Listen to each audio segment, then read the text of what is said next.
Music by Shankar Singh.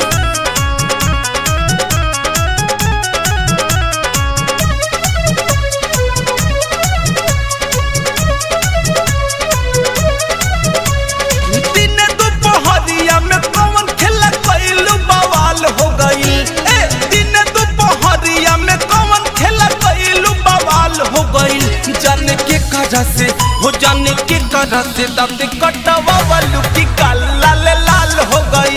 हाँ हाँ के करा से दांत कटवा वालू की काल लाल लाल हो गई। दिन दोपहरिया में कौन खेला कैलू बवाल हो गई। जाने के करा से बोला के करा से दांत कटवा वालू की काल लाल लाल हो गई। जाने के करा से दांत कटवा वालू की काल लाल लाल हो गई।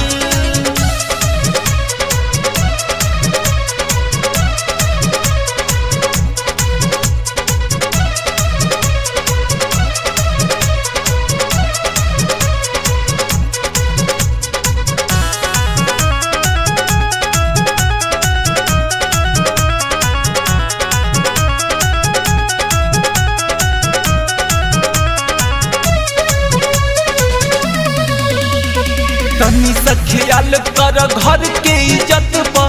लइकन के हाथ मारो तारू चढ़ी छत पर। तारू चढ़ी छत पर। तारू चढ़ी छत पर। तनी सा ख्याल कर घर के इज्जत पर। लइकन के हाथ मारो तारू चढ़ी छत पर। चले लो डहरिया में बोलावा छितार नया चाल हो गई।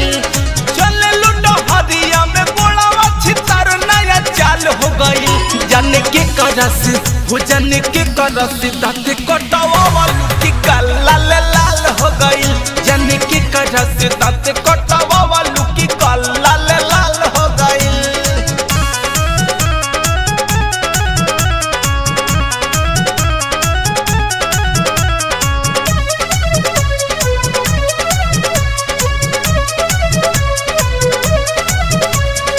अभियो से रहना पलाना सुधारी।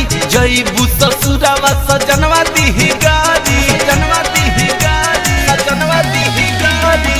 अभियो से रहना पलाना सुधारी। जईबू ससुरावा सजनवा दीही गारी। एक ही मुर्गावा कईले जगहिया हलाल हो गई। एक ही मुर्गावा कईले जगहिया हलाल हो गई। जाने के करा से जाने के करा से दांत कटवा वालू की काल लाल लाल हो गई।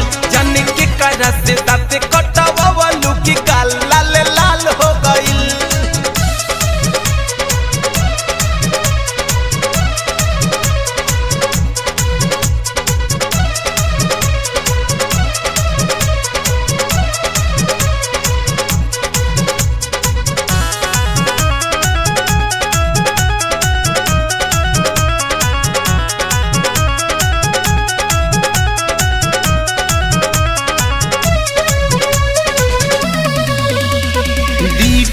परमा के भइल बाड़ू खास हो।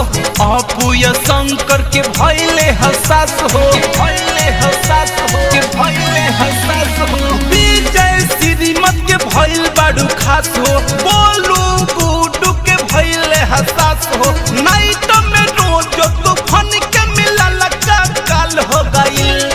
नाइट में रोज तूफान के मिला लगा काल हो गई। जाने के करा से जाने के करा से दांत कटवा वालू की काल लाल लाल हो गई। जाने के करा से दांत कटवा वालू की काल लाल लाल हो गई। दिन दोपहरिया में कौन खेला कैलू बवाल हो गई। जाने के करा से बोला के करा से दांत कटवा वालू की काल लाल लाल हो गई। जाने के करा से दांत कटवा वालू